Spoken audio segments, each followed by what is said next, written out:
Morning, everyone.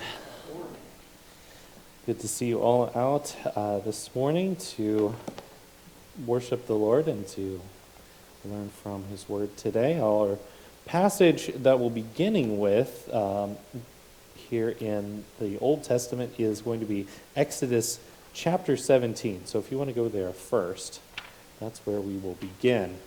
If you are taking notes and you'd like to mark this down, the other passage we'll be looking at today is Numbers chapter 20. I'm going to be spending some time looking at both of these. I have both of them marked in my Bible, so if you want to stick an extra bookmark in there so we can go back and forth between the two, that's where we'll be, Exodus 17 and Numbers 20. I'd like to start by talking about what we're going to be looking at. These are two really remarkably similar events in the life of Moses, the prophet Moses. And the first time I read both of them, I thought that similar to passages in, for example, the books of Kings and the books of the Chronicles, I was looking at two accounts of the same event. And as I did some study for this sermon this morning, and I did my best to understand it in the context it's in, I noticed that some of the commentators and some of the other Bible scholars who are familiar with these two passages have at points said that they believe that this is the case, that there are two occurrences of the same events here, maybe told slightly out of order in order to make some sort of a point. But given the overall structure of both of these books, given their tendency for how they write things and how things are put in order, I think it's much more likely that we're looking at Moses doing something once and Moses doing a remarkably similar thing a second time, and there being a lesson in the difference between those two times, just as much as there is a lesson in him repeating those actions a second time. And what the Lord was teaching to his people in one time and what he taught them the second time will be our focus of our lesson today. First, our first instance. This is in Exodus 17. We're going to see the people travel into the desert of Sin as part of their wandering in the wilderness. As you're going to see in the book of Numbers, the translation will be a little bit different. They actually call it the desert of Zin with a Z instead of Sin with an S. This is intentional. This is a place name and not a description. This is not the desert in which sin takes place, but this is an ancient Near Eastern word that just happens to sound like our word for sin in English. Okay, so let's start with verse 1 of chapter 17.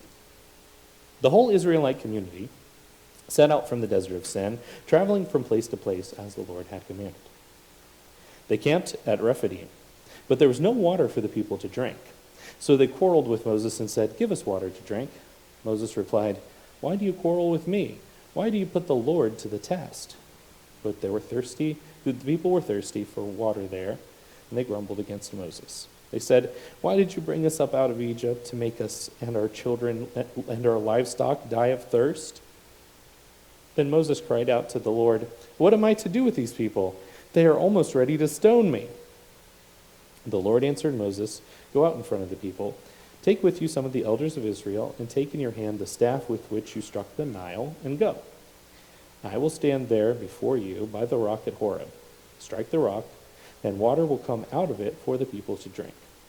So Moses did this in the sight of the elders of Israel, and he called the place Massah and Meribah, because the Israelites quarreled, and because they tested the Lord, saying, "Is the Lord among us or not?" These two names that the place gets called here in verse 7, Massah means testing, and Meribah means quarreling. Okay, so there's two different names that the place gets called in this moment. Moses says these people are testing the Lord and they're quarreling with God. And so that's the name of this place where the rock is struck. Water comes out of a rock. They say you can't get blood from a stone, but apparently you can get water. And God performs this miracle in order to satisfy the material needs of the people, right? They were thirsty. God took care of them. They drank the water. And that's the lesson here, or at least the start of it. God answers prayers. God used the power that he had given to Moses, the authority over the natural elements during the plagues in Egypt, and he turned that into something that was good for the people instead of destructive. Now, if you're not familiar with the plagues in Egypt, or if maybe you're a little rusty on your Sunday school stories, let's back up just a little bit. What was the significance of him taking his staff with which he had struck the Nile and striking the rock with it? That was mentioned in verse 5. Go out in front of the people, take with you some of the elders, and take in your hand the staff with which you struck the Nile, and go. Let's think back. What happens to the Nile when Moses strikes it just a few chapters earlier? If we go back and we look, I'm just going to read it for you so that you're aware. This was very early on in the plagues of Egypt. It was one of the first signs that God gave to Moses to be a sign that he was with him when he was standing in front of the Pharaoh. This is when he is immediately after Aaron's staff has become a snake, and Aaron has taken it back up in chapter 7. In verse 14, the Lord commands Moses, "Then the Lord said to Moses, Pharaoh's heart is unyielding. He refuses to let the people go. Go to Pharaoh in the morning as he goes out to the river. Confront him on the bank of the Nile, and take in your hand the staff that was changed into a snake. Then say to him, the Lord, the God of Hebrews, has sent me to say to you, let my people go, so that they may worship me in the wilderness. But until now you have not listened. This is what the Lord says. By this you will know that I am the Lord. With a staff in my hand, I will strike the water of the Nile, and it will be changed into blood. The fish in the Nile will die, the river will stink, and the Egyptians will not be able to drink its water." So the first plague that was basically essentially poisoned the whole river, made it useless for the purposes of fishing in, drinking, all this other stuff, bathing, especially since the Pharaoh's there bathing in the river when Moses confronts him. That blood-making staff that was used for terror and fear and destruction is now going to bring forth life-giving water, essential water that these people are going to need to survive in the desert. And he's doing this striking motion because it mimics what he did to the Nile, right? Taking water and turning it into something lifeless, taking something lifeless like a rock and turning it into water. There's a mirroring of these two miracles, one positive and one negative here. And so Moses performs this miracle, and the water comes forth, and the people drink it. In spite of their grumbling and their complaining and their bad attitudes, God takes care of them anyway. Then we get to chapter 20 of Numbers. Let's see if we can play a little bit of a spot the difference game. What is going to be different this second time? What are we going to notice about Moses, about the people, about the circumstances that take place? What are we going to notice about the symbols that are used? You notice it's not that Moses' staff was powerful and strong and like a pickaxe and he cracked the rock open, but that God performed a miracle with the same instrument that he had already chosen to use in a prior miracle. So what is going to happen in chapter 20, and what can we learn? In the first month, the whole Israelite community arrived at the desert of Zin, and they stayed at Kadesh. There Miriam died and was buried. Now there was no water for the community, and the people gathered in opposition to Moses and Aaron. They quarreled with Moses and said, "If only we had died when our brothers fell dead before the Lord. Why did you bring the Lord's community into this wilderness, that we and our livestock should die here? Why did you bring us up out of Egypt to this terrible place? It has no grain or figs, grapevines or pomegranates, and there is no water to drink." Moses and Aaron went from the assembly to the entrance to the tent of meeting and fell face down, and the glory of the Lord appeared to them. The Lord said to Moses, "Take the staff, and you and your brother Aaron gather the assembly together. Speak to that rock before their eyes, and it will pour out its water. You'll bring water out of the rock for the community so they and their livestock can drink. You'll also notice here that this isn't a trickle. We're not talking about a water fountain, right? When Moses strikes the rock, it's enough for this entire camp of people to be able to drink. It wouldn't have been sufficient for him to just tap the rock and, one faucet worth comes open. But this is a miracle that's providing enough water to feed this whole camp and community. And that's what's happening here again. The staff is commanded, but you'll notice that the instruction is a little bit different. Now, the significance of God not saying hit the rock this time is one of the points of debate. This is one of the points where the Bible scholars, both Christian and some of the Jewish scholars that have spent way more time looking at this that I examined, debate on. They want to know whether or not God saying take the staff means God said use the staff. I would say that I am more on the side of God commanding Moses to use the staff by telling him to take it because of the point I mentioned earlier. Because it mirrors the miracles where the staff striking the Nile produced the Nile being blood and being useless versus the rock being lifeless and bringing life. I think that symbolism still stands here. And I would assert that, in my view, I'm more on that side of the debate than the other. However, that part isn't really the most important part, as we're going to see in a moment. You'll notice that God gives a second command after that. Whether or not God commanded him to strike the rock at all, he then also says, speak to the rock, and it will pour out its water. So this is a little bit different than last time, right? Last time in chapter 17, and he says, God says, I will go there before you by the rock at Horeb, to strike the rock, and water will come forth. And here God says, take your staff and speak to the rock. So the commands and the idea of the instructions given by God to the prophet are in fact different. And the speaking is the important part. I'm going to reinforce that point I'm trying to make by reading the next verse. Verse 9 and following says this, chapter 20. So Moses took the staff from the Lord's presence, just as he commanded him. He and Aaron gathered the assembly together in front of the rock, and Moses said to them, listen, you rebels, must we bring you water out of this rock? Then Moses raised his arm and struck the rock twice with his staff. Water gushed out, and the community and their livestock drank. But the Lord said to Moses and Aaron, because you did not trust in me enough to honor me as holy in the sight of the Israelites, you will not bring this community into the land I gave them. These are the waters of Meribah, where the Israelites quarreled with the Lord, and where he was proved holy among them. There's an important message at the end of this.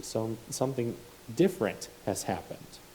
So what was different about Moses' approach this time that makes it significant, and we can learn from the differences between these two passages? Well, first of all, Moses comes forward in the first passage. He goes and he strikes the rock, and he doesn't have any words to say about the process. He doesn't speak to the people. He strikes the rock, the water comes forth, and then he names the rocks, essentially, is what he says. This is Meribah. This is the place where you quarreled. And then this time, he comes out and essentially yells at the people. It says, what, you want me to give you some water out of this rock? You bunch of rebels? I can't help but hear the anger and the negativity in the tone of his voice when he says this. Listen, you rebels, must we bring you water out of this rock? This doesn't sound serene and aloof and like he was standing there all judiciously and impartially saying, you guys are bad. The Lord has declared it. This sounds like he was mad. And I think that's also emphasized by the fact that he doesn't strike the rock like he struck the Nile. He doesn't strike the rock like he struck the rock the first time and just hits it in order to make the point and the miracle happens. But he hits it and he hits it again. He hits it and he hits it again. Moses is angry with the people. But instead of acting in an obedient way towards the Lord, and instead of restraining himself, his anger is what motivates him to strike the rock. And instead of making the point by striking the rock one time, like the Lord told him to, he strikes it another time out of his frustration and his anger. And he gets the consequences for that. The Lord tells him, you don't get to lead this people into the promised land now. You have to stay in the wilderness, Moses. And he dies on a mountain overlooking the promised land, never setting a foot across the Jordan as a result.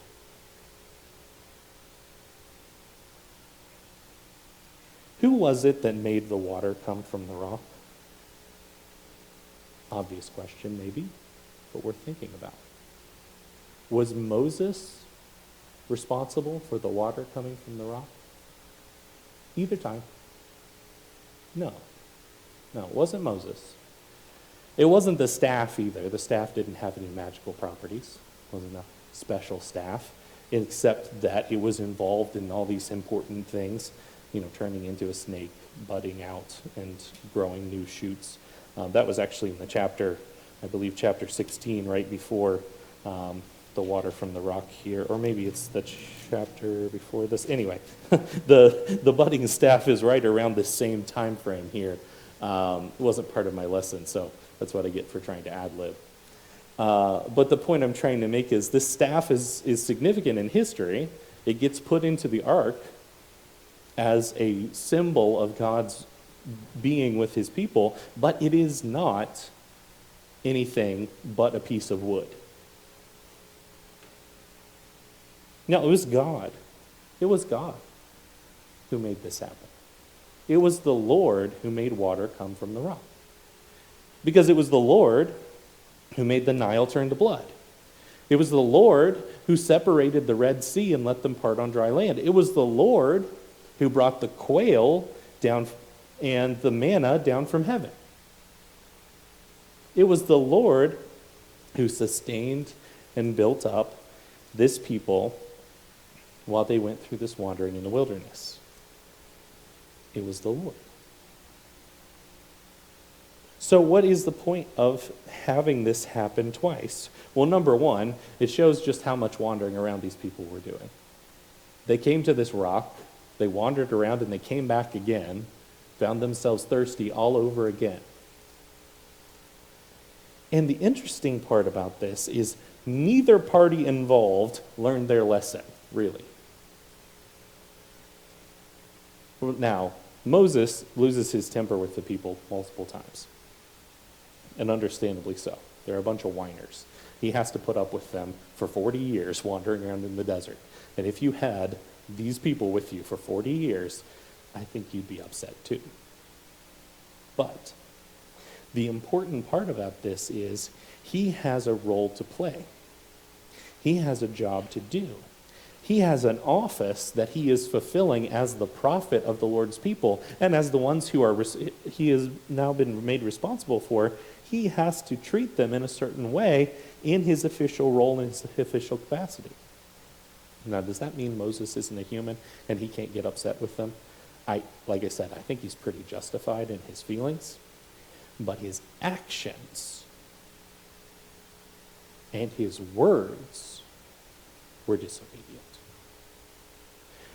Moses was correct to be angry with these people. Moses was justified in his frustration. Moses was nothing but what every other one of us would be, given the job and the responsibilities and the people he had to deal with. However, where he fell short and where the lesson is what attitude directed him and his actions in that line of duty. Because it's not enough to be justified in your frustration, your anger, your negative feelings, and then therefore act on it because of your role.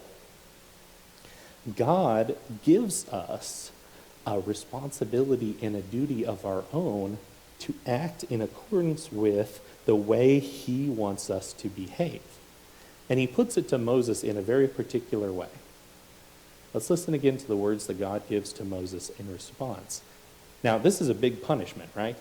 Not being able to go into the promised land. Now, he's going to be an old man when he crosses over. He's probably not going to enjoy very many years across the Jordan, but he has to satisfy himself with merely looking down from a mountain and seeing the promised land before he dies. Regardless, God says this to Moses in verse 12. Because you did not trust in me enough to honor me as holy in the sight of the Israelites, you will not bring this community into the land I give them.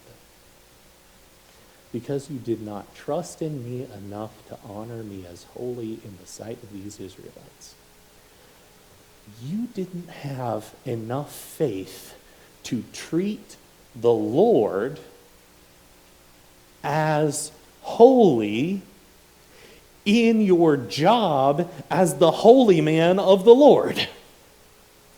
You did not have enough respect for God to stand up there as the prophet with the staff of Aaron that had turned into a snake and turned the river into blood and turned from dead to alive and done all of these miracles up to this point. You didn't have enough respect for the Lord with all the miracles you're performing, including the one you are currently performing as we speak, to honor the Lord as holy. What words did Moses speak? What words did Moses speak when he performed this miracle? What words did Moses speak when he got up in front of the whole congregation of the people and said, all right, it's time for water. Let's honor the Lord as he fulfills our basic need for water. Speaking of. What did he say? Did he pray? Did he sing as he was often apt to do? Did he compose a poem and talk about the glory of the Lord and how great he is? Did he even just soberly scold the people and say, you ought to have some respect for the Lord that he's doing this for you? Think back to when he saved you from slavery in Egypt as you drink this water and as you feed this water to your livestock and as you bathe your children in it. Think about what the Lord has done to you. No. He didn't say a single constructive word. He didn't even speak constructive, angry words. Instead, Moses got up there and complained back at them. Moses got up there and says, listen, you rebels. Listen, you rebels. Do you think he had any regret after those words came out of his mouth? Do you think he had a thought of like, oh no, I just hit that rock a second time, didn't I? Oh, I shouldn't have done that. Shouldn't have done that. Or do you think he was confident? Oh, the Lord's on my side this time. Oh no, he knows these people are just so awful. He knows what I've had to put up with. What do you think Moses' attitude was? Scripture doesn't tell us. We have to conjecture a little bit. I hope he had some humility, because he certainly got humbled.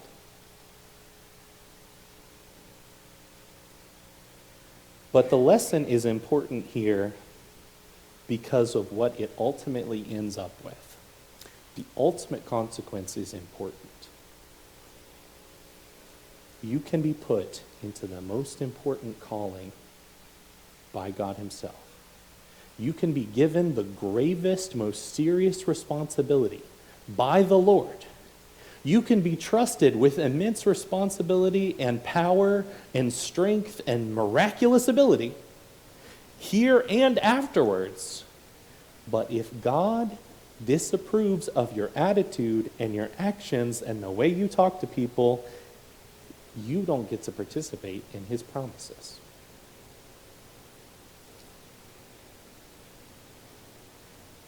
You don't get to partake in the gifts he wants to give you if you can't act right. You don't get to get the gifts of God if you don't know how to simply obey when it matters.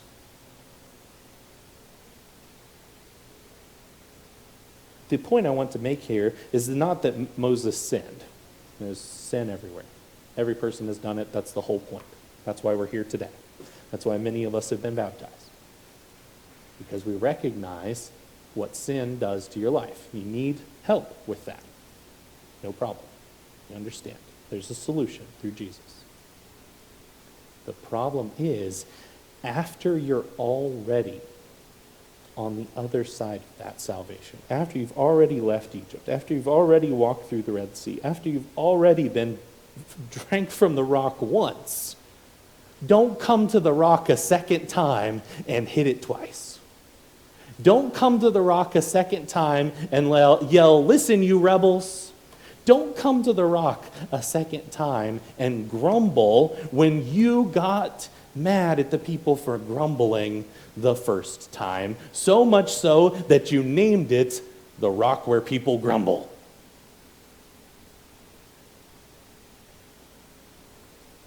Moses was a man just like anybody else. And so he was prone to mistakes. But the problem is not that we make mistakes. The problem is that we need to have the right attitude to prevent those mistakes in the first place. Because you did not trust in me, that's the Lord speaking, enough to honor me as holy in the sight of the Israelites, you will not bring this community into the land I will give them. You've got to think about the gravity of this situation. The prophet of the Lord, the one who's brought you out after performing all these miracles, stands up in front of you and doesn't honor God as he performs a miracle. He doesn't pray, he doesn't praise, he doesn't sing, he doesn't quote scripture. He just yells at you. What kind of an attitude? Now, I hope I'm not that kind of a preacher. I don't think I get up here and yell at people. And when I do, I'm just quoting Moses. The consequences of Moses' actions were pretty swift there. So what is the antidote to that? How do we prevent those kind of consequences? How do we overcome and not fall into the same trap that Moses did? Well, first of all, the grace of God. Jesus covers us for many multitude of sins. But an ounce of prevention is worth a pound of cure. So the point is, be more like Moses the first time. Honor the Lord as holy. Do things in a way that uplifts and glorifies God in the first place, and you won't fall into this trap. Be ready to think of God as being the provider and being the one we ought to be glorifying, rather than the situation that you're in dragging you down. Don't listen to the grumbling crowd. Instead, just glorify God. Our attitude and our perspective are so crucial when we're in a position to represent God and to do things on his behalf. That becomes even more important when we consider that when we're doing those representations, that not only affects us and our consequences, but how other people see the Lord. And that was ultimately what happened. God was dishonored in front of his chosen people by his chosen prophet.